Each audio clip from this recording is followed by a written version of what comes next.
क्या बकवास कर रहे हो तुम? तुम्हारे बाप का खूनी और मैं? हाँ, तुम्हारी वजह से मेरे बापू की जान गई। बापू ने मुझे जो कुछ भी बताया था वो कानून के सामने तुम्हें गुनहगार साबित करने के लिए भले काफी ना हो, लेकिन मेरी आंखें खोलने के लिए काफी है। आज से वो सारे रिश्ते खत्म हो गए जो पैसे की लालच में तुमने हमसे जोड़े थे। ठहरो तुम।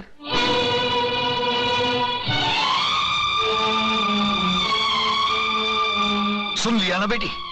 देख ली ना झोपड़पट्टी में रहने वालों की असलियत? देख ली डैडी, झोपड़पट्टी और महलों में रहने वालों की असलियत भी। क्या क्या मतलब? मतलब बिल्कुल साफ है। जिस तरह अतुल की आंखें उसके पिताजी की बातों ने खोल दी, उसी तरह मेरी भी आंखें आपके और चतुर सिंह के बीच हुए जमीन के एग्रीमेंट ने खोल दी। ऐसे अरबपति और बेईमान बाप से तो ऐसा गरीब पति का झोपड़ा बेहतर है। कम से कम उसकी दीवारें खून से तो रंगी हुई नहीं है। चलो अतुल, ये दुनिया का सबसे बड़ा बदकिस्मत बाप है जिनके पास करोड़ों अरबों रुपए तो है, पर बेटी के कन्यादान कर्ज से वो कभी मुक्त नहीं होगा, कभी नहीं। बेटी बेटी बेटी मेरी बात तो सुनो। अरे कहाँ उस रात के ढेर में अपनी जिंदगी को ढूंढने जा रही हो तुम? राम नाम सत्य है, राम नाम सत्य है, राम नाम सत्य है, राम नाम सत्य है, राम नाम सत्य है। उतारो भाई उतारो, आराम से।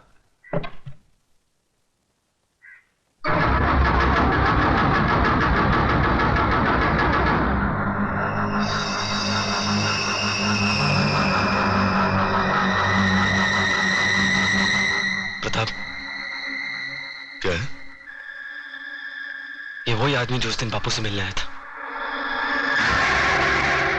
हाँ, मैं वही आदमी हूं जिसने तेरे बाप को शमशान घाट तक पहुंचाया।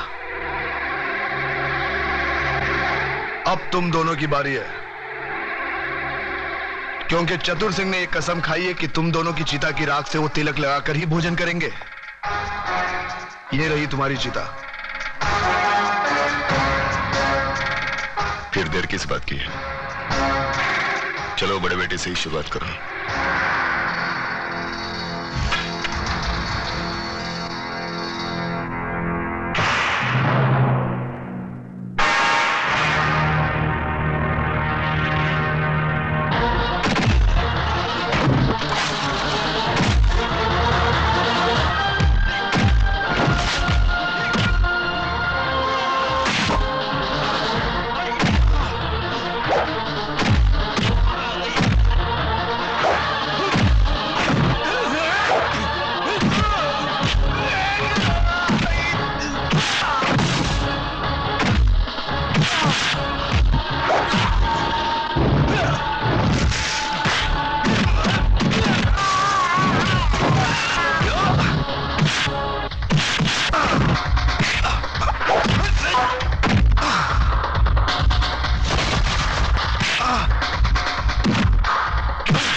अरे घबराते क्यों हो देशमुख? अब तक तो जलकर राख बन चुका होगा। अरे तुम लोगों को अपने दोस्तों पर भरोसा ही नहीं है। बस बस अब ये भाषण बंद करो, हमारे कान के पर्दे फट रहे हैं। बस बंद कर।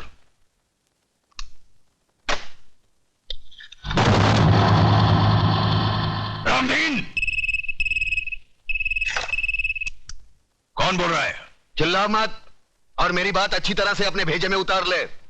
तूने मेरी राख मंगवाई थी टीका लगाने के लिए, मैंने तेरे भड़वों की राख भेजी है, पूरे बदन को लगा ले। ठंडा कर, अपना भेजा ठंडा कर। चतुर सिंह के आदमियों की चिता जलाना तुम जैसे पागलों की बस की बात नहीं ठंडा कर। यकीन नहीं आता तो उस राख को मसल कर देख, तेरे पालतू कुत्ते की निशानियां उसमें मौजूद है।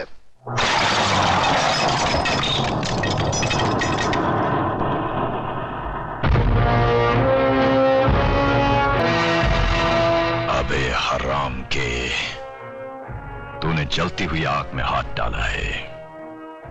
हम तुम्हें ऐसे जलाएंगे कि तेरे चाहने वालों को गंगा में बहाने के लिए तेरी राख भी नसीब नहीं होगी। अरे मुझे जलाने की बात छोड़, मैं तो तुझे ऐसी मौत मारूंगा ना तो तुझे जमीन नसीब होगी ना आसमां। अतुल भाई, अतुल भाई, अतुल भाई गजब हो गया। अतुल भाई गजब हो अतुल गया। भाई बाहर आकर देखो तो सही। क्या हुआ कल्याण जी भाई?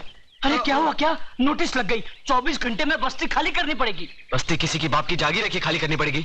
खाली तो करनी पड़ेगी भाईजान, क्योंकि अब इस बस्ती का मालिक चतुर सिंह है। लक्ष्मीदास जी ने बस्ती बेच दी और नोटिस पढ़कर हम लोग आए हैं। अरे बाहर में क्या वो नोटिस और बाहर में क्या चतुर सिंह? मैं भी नोटिस फाड़ के चतुर सिंह की तो। नहीं अतुल, तुम ऐसा नहीं करोगे, इससे हमारा केस बिगड़ जाएगा। उन लोगों ने अगर कानूनी तौर पर बस्ती हटाने की कोशिश की है तो हम भी कानून का सहारा लेंगे। चलो मेरे साथ। कानून हर किसी के लिए बना है, लेकिन अदालत की नजर में जो गैर कानूनी है उसके लिए एक जज की हैसियत से मैं कुछ नहीं कर सकता। ये स्टे ऑर्डर नामुमकिन है। मगर जज साहब, अगर मेरे पिताजी ने चतुर सिंह को जमीन बेची होती तो कम से कम मुझे मालूम तो होता, उसके कागजात होते मेरे पास। जज साहब, जिस तरह आपने 24 घंटे में कानूनी तौर पर हजारों लोगों को बेघर करने का नोटिस जारी कर दिया, उसी तरह उसे रोकने का भी तो कोई कानून होगा। मिस मेघा, सलाह के लिए वकील होते हैं, जज नहीं। जज का काम है सिर्फ फैसला सुनाना। जानती हूँ जज साहब, अच्छी तरह जानती हूँ कि इस बार भी आपने पैसे खाकर बड़े होशियारी से शुक्रवार की शाम को यह फैसला सुना दिया। आज सैटरडे है, कल संडे और परसों नवरात्रि की छुट्टी। लेकिन इतना याद रखना जज साहब, ये जो गरीबों की बद्दुआएं और चीखें हैं ना, ये साए नहीं जाती। और जब ऊपर वाला अपना फैसला सुनाएगा तुम भी बच नहीं पाओगे। चतुर सिंह, ऊपर वाले के हाथ से तू बचे ना बचे, लेकिन मेरे हाथ से तेरे को कोई नहीं बचा सकता। अगर एक बाप की औलाद है तो एक बार मेरे सामने आकर दिखा। तू भौंकता बहुत है आराम के, और भौंकने वाले कुत्ते हमें पसंद नहीं। अगर अपने बाप की औलाद है तो आ जाना महालक्ष्मी चौक पे। हम हर साल नवरात्रि को मां की पूजा करने वहां जाते हैं। अरे जितनी मन्नतें मांगनी है आखिरी बार मांग ले, ये तेरी जिंदगी की आखिरी पूजा होगी। क्या? चतुर सिंह का खून? ओ खुदाया, ओरी बाबा, दादा का खून हो गया। किसने किया खून? अरे छोड़ो ये सब बातें, मुझे तो चिंता यह है कि शहर का क्या होगा, हम सब का क्या होगा। बहस मत करो कमिश्नर। जो आदमी चतुर सिंह जैसे खतरनाक आदमी की चिता जला सकता है, वो तो हमको कभी भी शमशान घाट पहुंचा सकता है। मगर ऐसा हरगिज नहीं होगा सर। सुनो सुनो कमिश्नर, कल टीवी सेंटर में जनता की अदालत प्रोग्राम में हम सब लोगों का इंटरव्यू है। ऐसा बंदोबस्त होना चाहिए वहां पर कि परिंदे भी पर ना मार सके, समझे?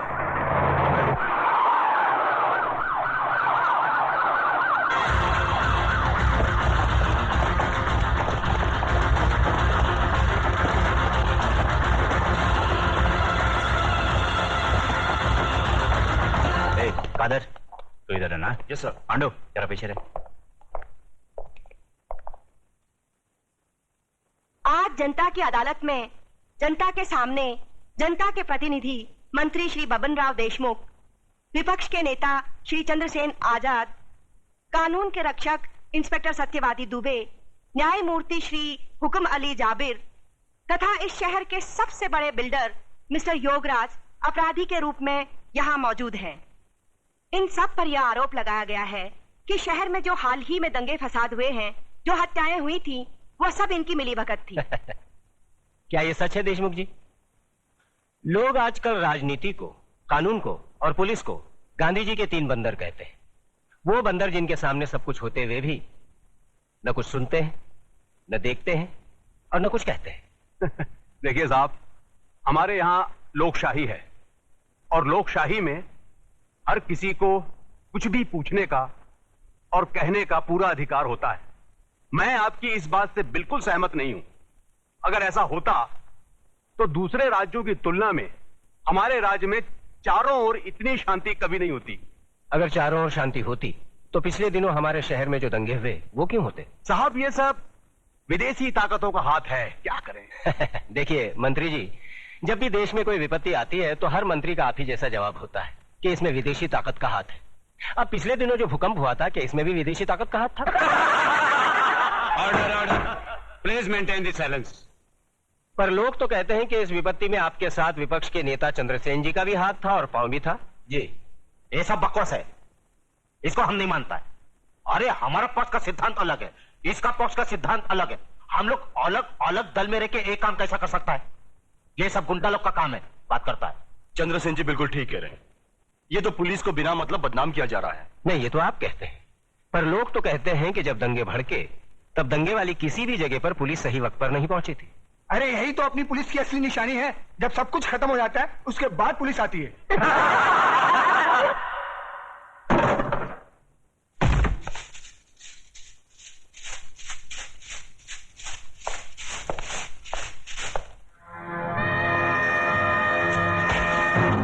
यही तो रोना है कि लोग हमें गलत समझते हैं, हमारी योजनाएं लोगों की समझ में नहीं आती।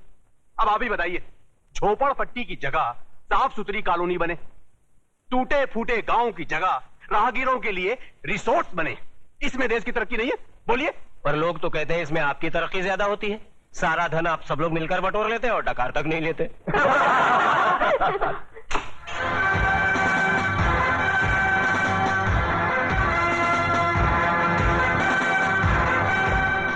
नेताजी और पुलिस वाले ने तो अपनी सफाई पेश कर दी। अब जज साहब, आप और योगराज जी अपनी सफाई में कुछ पेश करना चाहेंगे? ऐसे मामलों में लोग अगर कानून के रखवालों पर शक करने लगे तो फिर सफाई में कुछ कहना क्या? देखिए, हम ठहरे व्यापारी लोग, हम अपने धंधे में गुंडों का साथ नहीं लेते। गुंडों का साथ आजकल कौन नहीं लेता योगराज जी?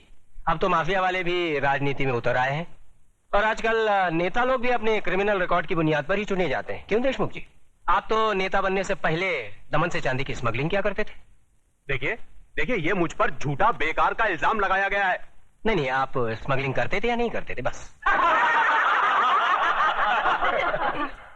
वैसे मैं भी इस बात को नहीं मानता, क्योंकि हर बड़े नेता को बदनाम करने के लिए लोग कुछ भी बोलते हैं। क्यों चंद्रसेन जी? एकदम सच बोलता है। आपके हर सवाल का मैं एक ही जवाब दूंगा कि अगर जनता की नजर में हम गुनहगार हैं तो फिर जनता खामोश क्यों है? बोलिए, क्यों हमें पिछले 15 साल से इस राज्य में चुनाव जिता रही है? जज साहब, हम पर लगाए गए सारे इल्जाम बेबुनियाद हैं।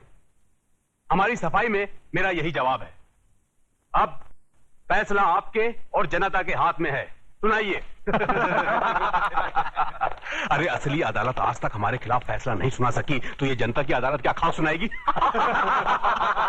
देशमुख, तुम कभी कभी सच बोलता है।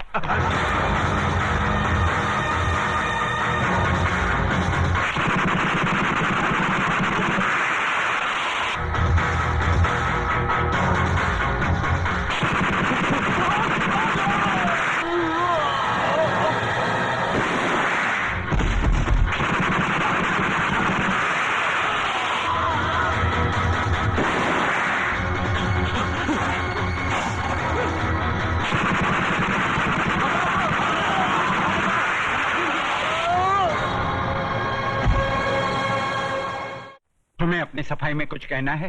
क्या कहना? जो करना था कर दिया, जो किया वो सोच समझ कर किया। अब कहना आपको है। फैसला सुना दीजिए, मुझे मंजूर है।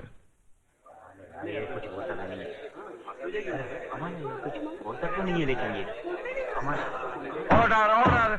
आज न्यायमूर्ति श्री विश्वनाथ सिंह ने अदालत में मंत्री श्री बबन राव देशमुख, विपक्ष के नेता श्री चंद्रसेन आजाद, न्यायमूर्ति श्री हुकम अली जाबिर, इंस्पेक्टर सत्यवादी दुबे, प्रख्यात बिल्डर योगराज और कुख्यात सरगना चतुर सिंह चिता के कातिल प्रताप नारायण तिलक को फांसी की सजा सुनाई।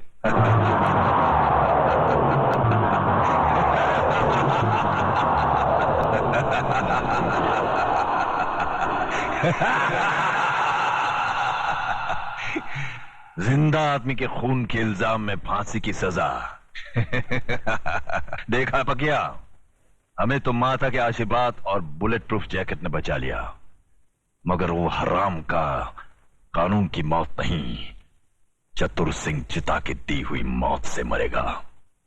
पता करो कौन से जेल में है।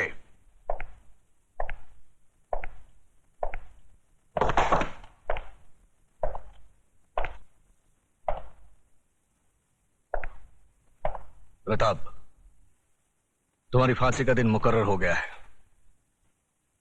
अगर कोई आखिरी ख्वाहिश है तो बता दो, वो भी पूरी कर दी जाएगी। यहां ऐसे घुटन सी होती है। मैं इन चार दीवारियों में मरना नहीं चाहता। मुझे वहीं फांसी दे दो, क्रांति मैदान में, सबके सामने, जहां से इस देश में क्रांति की शुरुआत हुई थी। यहां ऐसे मरो तो जरा ज्यादा मरो, इतना सा मरने से क्या फायदा। सर, प्रताप से कोई मिलने आया है। मिलने दो।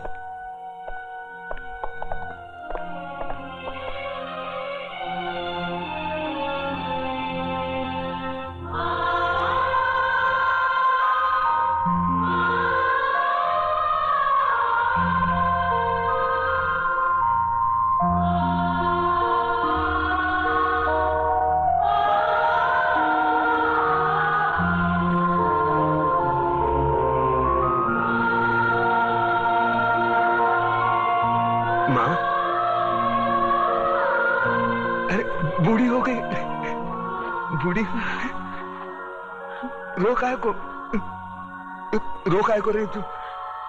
नहीं रे, ये तो खुशी के आंसू है। सोचा था जिंदगी भर तेरा मुंह नहीं देखूंगी, लेकिन तेरे बारे में अखबार में पढ़ा तो रहा नहीं गया मुझसे, और मैं चली आई अपने बेटे के पास। कैसा है रे तू? बेटा, आज तूने तिलक खानदान के नाम पर सचमुच यश का तिलक लगा दिया। मैं खुश हूँ, बहुत खुश हूँ। अब तो भगवान से यही प्रार्थना करूंगी कि तुझे जन्मों जन्म मेरा ही बेटा बना कर। नहीं माँ, अगले जन्म में किसी मंदिर या मस्जिद की ईंट बनकर जिंदगी भर वहां रोता रहूंगा। इस जिंदगी का रोना मेरा बाकी है।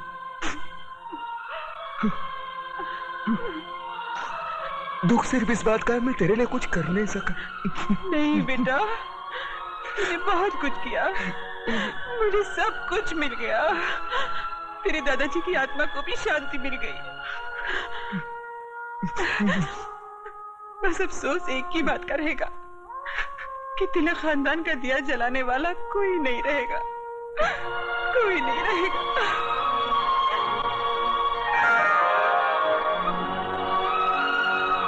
ये देख, अपनी बहू के लिए रखे थे, लेकिन अब तो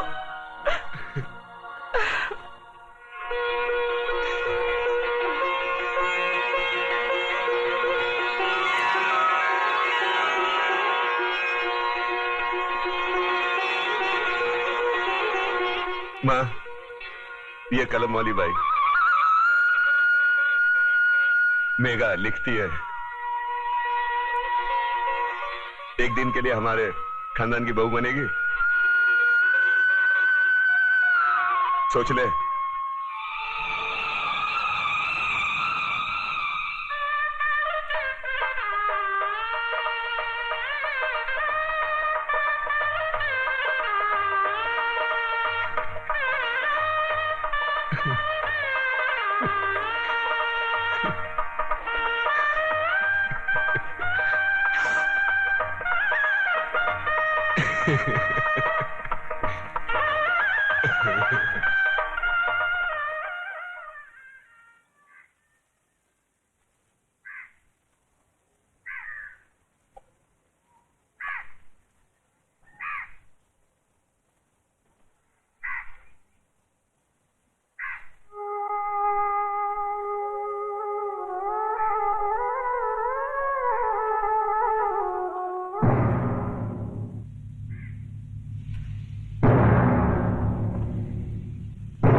आ गए मेरी मौत का तमाशा देखने। अब मुझे लटका देंगे, जुबान ऐसी बाहर आएगी, आंखें बाहर आएगी, थोड़ी देर लटकता रहूंगा, फिर ये मेरा भाई मुझे नीचे उतार देगा, फिर आप चर्चा करते घर चले जाओगे, खाना खाओगे, सो जाओगे। तुम्हारी ये नामर्दानगी, बुज़दिली एक दिन इस देश की मौत का तमाशा इसी खामोशी से देखेगी। कुछ नहीं कहना मुझे तुम्हें, कुछ नहीं। तुम्हारी जिंदगी में कोई फर्क पड़ने वाला नहीं। अंधेरे में रहने की आदत पड़ी है तुमको, गुलामी करने की आदत पड़ी है। पहले राजा महाराजाओं की गुलामी की, फिर अंग्रेजों की, अब चंद गद्दार नेताओं की और गुंडों की। धर्म के नाम पर ये तुम्हें बहकाते हैं, तुम एक दूसरे के गले काट रहे हो। काटो काटो। ऊपर वाला भी ऊपर से देखता होगा तो उसे शर्म आती होगी, सोचता होगा मैंने सबसे खूबसूरत चीज बनाई थी, इंसान। इंसान नीचे देखा तो सब कीड़े बन गए, कीड़े। कीड़े रेंगते रहो, सटते रहो और मरो। आए और गए, खेल खत्म। क्यों जिए मालूम नहीं, क्यों मरे मालूम नहीं। कलम वाली बाई क्रांति लाना चाहती थी, कलम के जोर पर काले वर्तमान को खत्म करना चाहती थी। कौन समझा उसकी बात को? सब साले मुर्दे, जिंदा लाशें। किसे जगाती वो? मैं जाग गया, कुछ अच्छा काम करके जा रहा हूं, सुकून है। लेकिन ध्यान में रखना, तुम्हारी ये खामोशी कल तुम्हारे बच्चों के लिए रोना बन जाएगी। ये कानून वाले, वर्दी वाले नेता, इन्होंने अपना ईमान बेच दिया। एक दूसरे को जलाते वक्त तुम्हारा ईमान कहां गया था? भाड़ में।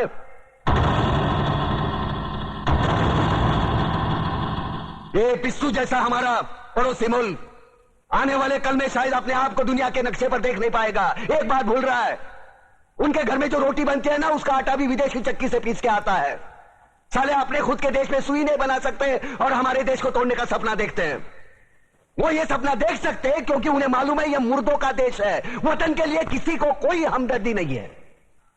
इसे तोड़ना बिल्कुल आसान है। मैं हिंदू, मैं मुसलमान, मैं सिख, मैं फलाना, मैं ढिमका। एक लाठी को तो कोई भी तोड़ सकता है, लेकिन लाठी के भारे को तोड़ना मुश्किल है। मैंने बचपन में पढ़ा था, स्कूल में, तीसरी में। मैं क्यों समझा रहा हूं तुमको? क्यों समझा रहा हूं? पागल हूं मैं? भूसा भरा पड़ा है मेरे दिमाग में। क्यों बातें कर रहा हूं इन पत्थरों से? हंसो हंसो, खुशियां मनाओ। क्रांति की राह पर एक और कुत्ते की मौत मरने जा रहा है, कल कोई और मरेगा। हमें क्या? हम इसी तरह जीते रहेंगे, है ना? जियो भाई जियो, जैसे चाहिए वैसे जियो। मैं हिजड़े की जिंदगी जीना नहीं चाहता। ए ला, चल चल ला।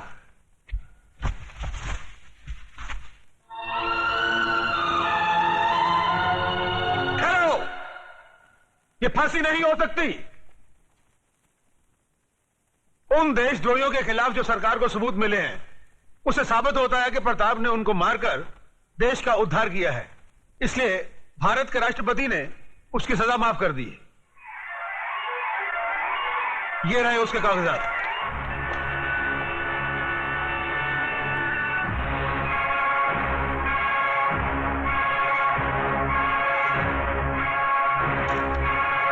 रोक दीजिए फांसी।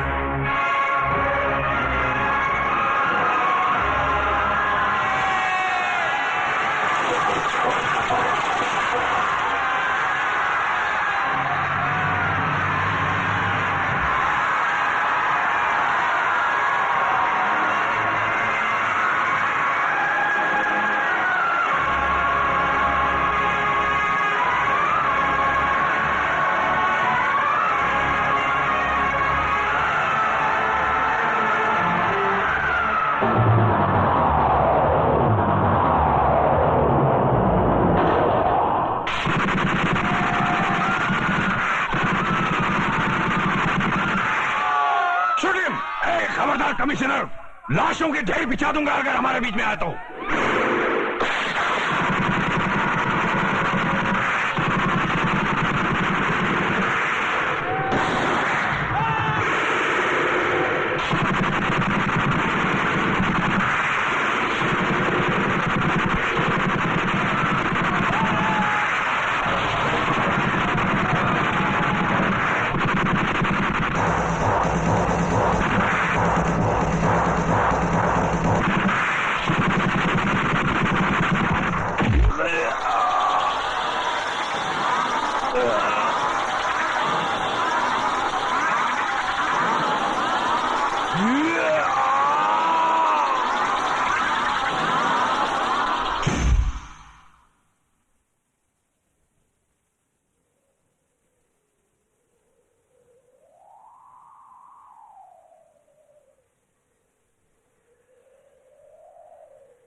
शांति देंगे।